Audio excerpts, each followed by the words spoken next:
de la prise de vue.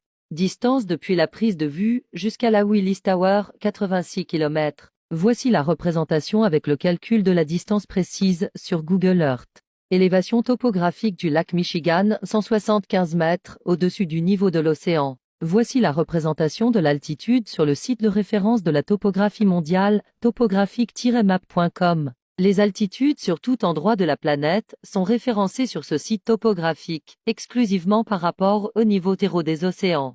Élévation du point d'observation, certifié par Joshua lui-même, au sommet du mont Tower Hill, dans les Warren Dunes, altitude 233 mètres, et la visualisation de cette altitude sur topographique-map.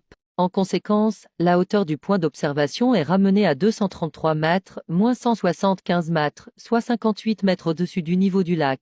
Élévation au sol de la Willis Tower, 180 mètres, soit 5 mètres au-dessus du lac Michigan. En conséquence, la hauteur totale de la tour par rapport au niveau du lac est de 442 mètres, plus 5 mètres, soit 447 mètres, ou 532 mètres en incluant les antennes. Passons au calcul.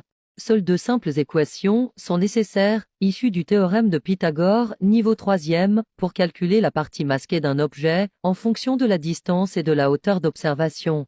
Équation du calcul de la distance de l'horizon, h égale racine de r plus a au carré, moins r au carré. H étant l'horizon, r étant le rayon de la Terre, soit 6371 km, et a étant l'altitude d'observation, soit 58 mètres, ou 0,058 km.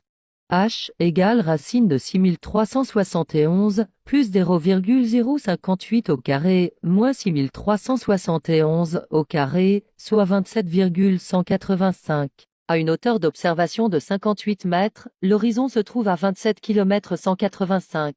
Équation du calcul de la partie cachée d'un objet, x égale racine de h au carré moins 2hd plus d au carré plus r au carré.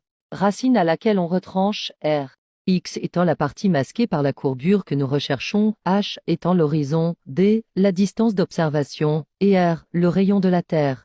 X égale racine de 27,185 au carré, moins 2 fois 27,185 fois 86, plus 86 au carré, plus 6371 au carré, racine à laquelle on retranche 6371. Le résultat est 0,2714.